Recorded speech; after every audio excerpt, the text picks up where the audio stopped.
Assalamualaikum warahmatullahi wabarakatuh. Bagaimana kabarnya anak-anak hari ini?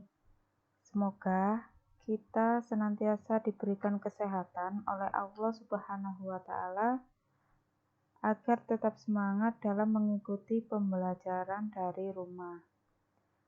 Pada pertemuan kita kali ini akan mempelajari tema 5, subtema 2, muatan pelajaran IPA, materi rantai makanan dan simbiosis. Tujuan pembelajaran kita kali ini adalah agar siswa mampu menjelaskan komponen-komponen rantai makanan dengan benar, serta menyebutkan jenis-jenis simbiosis beserta contohnya dengan tepat.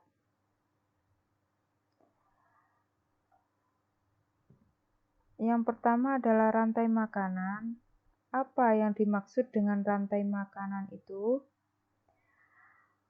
Rantai makanan merupakan perjalanan memakan dan dimakan dengan urutan tertentu antar makhluk hidup. Jadi rantai makanan bisa dikatakan sebagai siklus kegiatan memakan dan dimakan antar makhluk hidup. Ada 4 komponen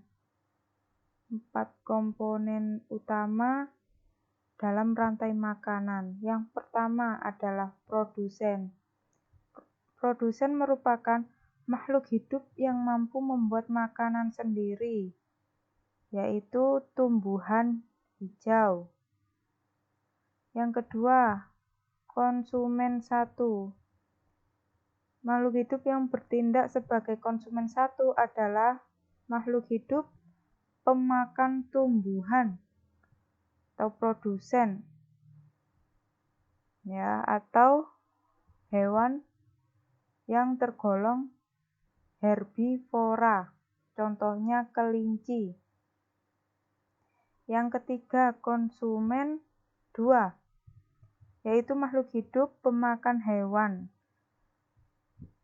yaitu pemakan konsumen 1, atau hewan yang termasuk ke dalam jenis karnivora, contohnya ular. Dan yang keempat adalah pengurai. Pengurai adalah makhluk hidup yang menguraikan kembali zat-zat yang ada dalam tubuh hewan dan tumbuhan yang telah mati. Contoh pengurai yaitu bakteri dan jamur.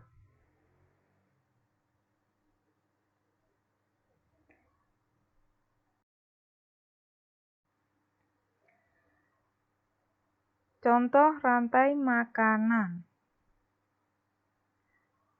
Nah, di sini ada padi. Tumbuhan padi sebagai produsen. Padi ini akan dimakan oleh tikus. Jadi produsen bisa juga dimakan oleh hewan omnivora yang memakan tumbuhan atau biji-bijian. Nah, tikus bertindak sebagai konsumen 1. Selanjutnya tikus akan dimakan oleh ular. Ular ini sebagai konsumen kedua atau pemakan hewan karnivora. Nah, ular selanjutnya akan dimakan oleh burung elang. Burung elang ini juga termasuk dari konsumen ketiga. Nah, jadi untuk beberapa rantai makanan pada umumnya komponen yang paling utama ada 4 yang seperti yang Ibu jelaskan tadi, yaitu produsen, konsumen 1, konsumen 2, dan pengurai. Tapi ada beberapa rantai makanan juga memiliki konsumen 3. Seperti ini, burung elang sebagai konsumen ketiga, yaitu memakan si ular.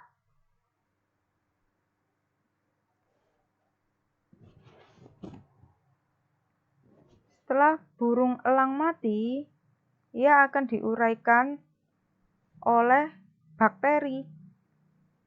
Nah, diuraikan oleh bakteri untuk menjadi tanah dan pupuk.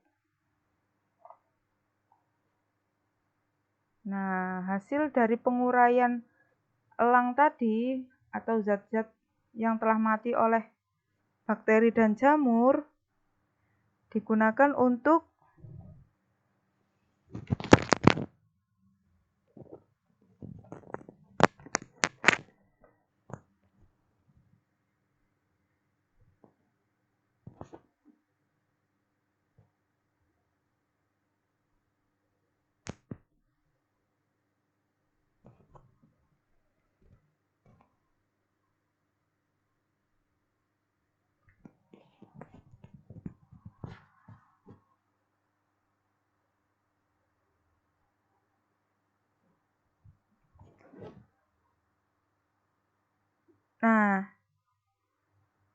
hasil penguraian dari sisa zat yang mati tadi oleh bakteri ataupun jamur digunakan untuk meningkatkan pertumbuhan dari produsen atau tumbuhan hijau sebagai pupuk atau zat-zat dalam tanah yang bisa menyuburkan pertumbuhan dari tumbuhan.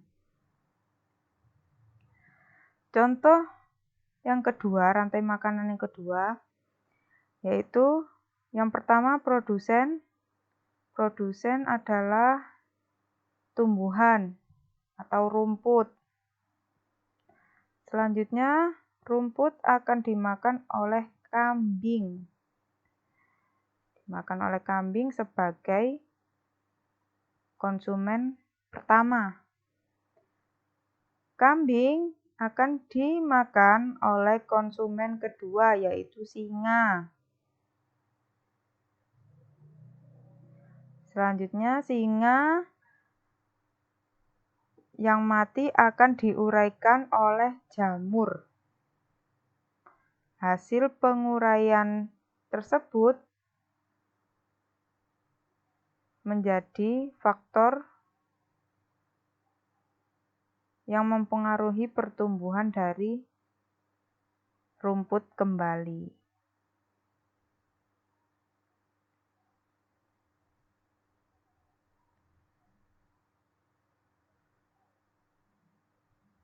Selanjutnya adalah simbiosis. Simbiosis merupakan hubungan ketergantungan antara dua makhluk hidup.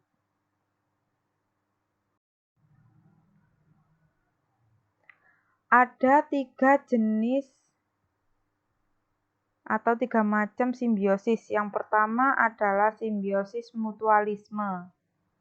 Simbiosis mutualisme ini merupakan hubungan antara dua makhluk hidup yang saling menguntungkan satu sama lain.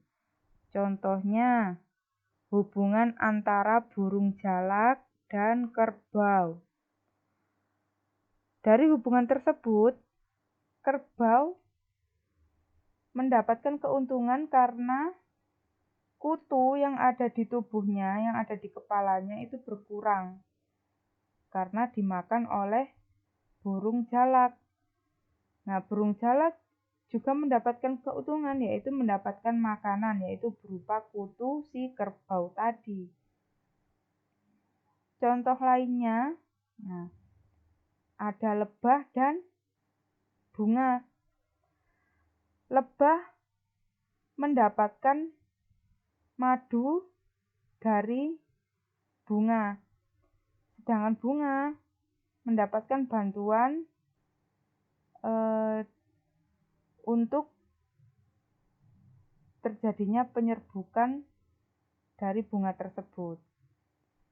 Dan juga semut rangrang dan tumbuhan. Semut rangrang ini akan membuat rumah atau sarang di dalam tumbuhan tersebut. Nah, keuntungan dari tumbuhan tadi yang dibuat rumah oleh semut rangrang yaitu terhindar dari hama. Karena ketika ada hama yang akan menyerang tumbuhan tersebut, maka akan dihalau oleh si semut rangrang tadi.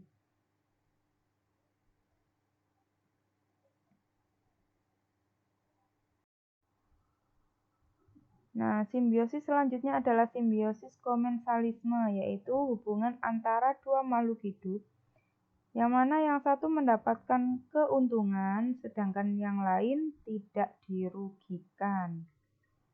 Contohnya, hubungan antara tumbuhan anggrek dengan pohon inang yang ditumpanginya. Dari hubungan tersebut, yang memperoleh keuntungan adalah tumbuhan anggrek, karena tumbuhan anggrek menumpang hidup pada pohon inangnya. Selama menumpang pada pohon inang, anggrek tidak merugikan pohon, tidak mengambil makanan dari pohon tersebut, sehingga pohon inang tidak dirugikan. Contoh lain adalah ikan hiu dan ikan remora. Ikan remora ini biasanya ikan yang kecil-kecil yang ada di laut. Biasanya kalau anak-anak melihat pada film-film itu ada ikan kecil-kecil yang biasanya mengelilingi ada di sekitar si ikan hiu atau ikan paus. Siapa yang memperoleh keuntungan dari hubungan tersebut, yaitu ikan remora atau ikan kecil-kecil itu. Ikan kecil-kecil itu, ikan remora, memperoleh sisa-sisa makanan yang dimakan oleh ikan hiu atau ikan paus. Jadi, ketika ikan hiu atau ikan paus itu makan, menimbulkan percikan makanan kecil-kecil yang akan ditangkap oleh ikan remora. Jadi, ikan remora mendapatkan untung dari ikan hiu, sedangkan ikan hiu tidak dirugikan sama sekali. Selanjutnya, contoh yang lain adalah katak dan tumbuhan atau pohon-pohonan.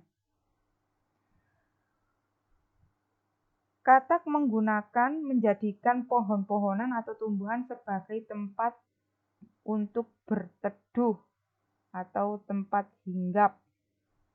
Nah, jadi pohon tersebut tidak dirugikan, sedangkan katak memperoleh keuntungan yaitu sebagai menjadikan pohon tersebut untuk berteduh. Yang ketiga, simbiosis parasitisme, yaitu hubungan antara dua makhluk hidup yang satu mendapatkan keuntungan, sedangkan yang lainnya mendapatkan kerugian. Jadi yang satu untung dan yang satu rugi. Contohnya, hubungan antara pohon mangga dan benalu.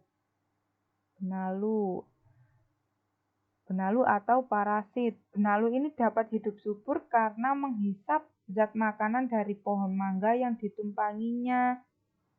Sehingga pohon mangga lama-kelamaan akan menjadi kurus hingga menyebabkan pohon mangga itu mati.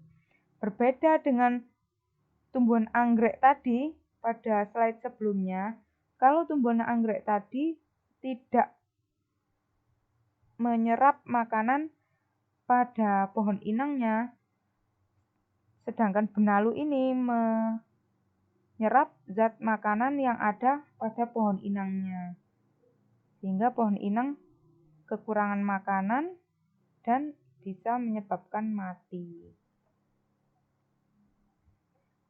Contoh lainnya adalah nyamuk dan manusia. Sudah jelas ya kalau nyamuk menghisap darah dari manusia. Manusia dirugikan karena dari nyamuk menghisap darah manusia tadi, nyamuk bisa membawa bakteri, virus, kuman, dan lain-lain yang menyebabkan manusia terkena penyakit.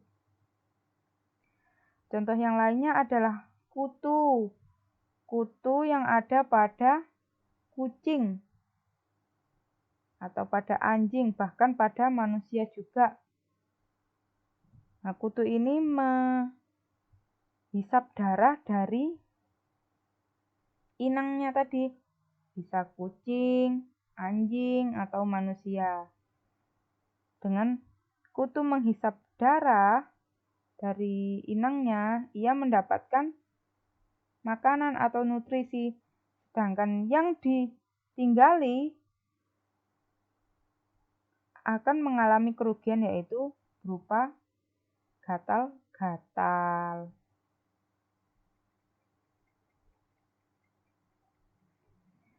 Sekian penjelasan dari Ibu. Tugas anak-anak adalah mengerjakan soal-soal yang ada pada buku paket tema 5 halaman 61. Apabila ada pertanyaan-pertanyaan, boleh ditanyakan melalui kolom komentar ataupun WhatsApp, grup, dan pribadi Ibu. Terima kasih. Wassalamualaikum warahmatullahi wabarakatuh.